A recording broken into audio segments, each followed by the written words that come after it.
The 96 will change based on your driving habits. It kind of is a predictive kind of deal based on your last 20 or 30 miles of driving. So you'll see that number change. Some people like it, some people don't.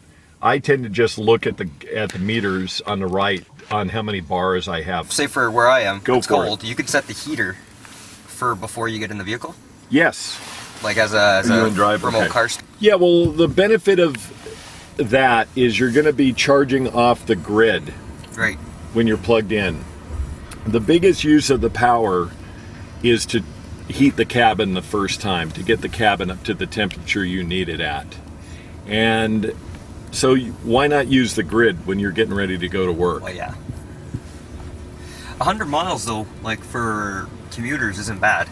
Like 100 miles is quite a bit of distance. Well, we spend a lot of time educating people about that. And some people are totally down with the concept and some people are going, no way. Well, as I've told people plenty of times, if you were to document your last 60 days of driving, it would usually tell you a lot.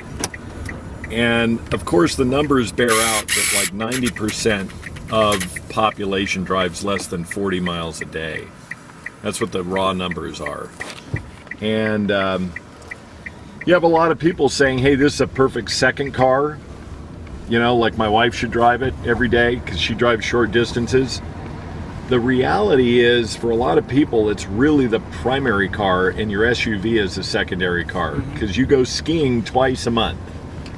You go on a family vacation once every 6 months. You know, you just, it's not for everybody, and we don't try and talk people into. Some people think it's a great style. Some people love the front end lamps. Some people hate it. Some people love the back end. I hate the back end of the car. It's kind of polarizing. I think the designers walked a very fine, good line on trying to have something that's unique enough to look out, to stand out, but not ugly so much.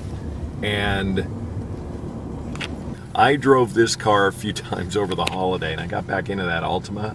I thought I was stepping back in time. I am not kidding. It was like going from an Apple, from a MacBook to like a Dell. It was like I don't know. I just feel this car's really refined. The more you drive it, the more enjoyable it becomes. So yeah, no, you know, the deal on the dialogue with people on the car is you can't bullshit this owner. I mean, they're just too smart. They're too savvy. You know, we've done GTRs and Zs, Muranos, Titan trucks and everything at Nissan.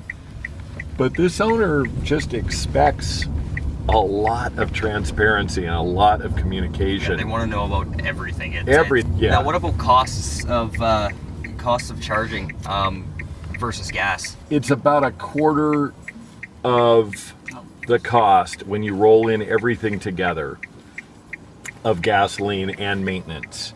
Okay. The maintenance on the car, as you can imagine, is zero.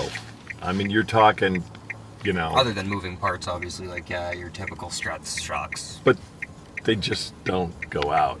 I mean, they won't go out. I mean, it's like... Your maintenance is going to be pretty low on this car. We don't talk about that a lot because the dealers don't like us to talk about that a lot because it's lost revenue for dealers. Right. But it's pretty low. Cost of the car is $32,780, and there's a $7,500 tax rebate on it. In California, it's a $5,000 cash rebate, and there's access to the carpool lane in California. Prius access in the carpool lane is going away in June. Right. Wow. Oh wow. What I can say is it drives like a car. It feels like a car, like any standard car.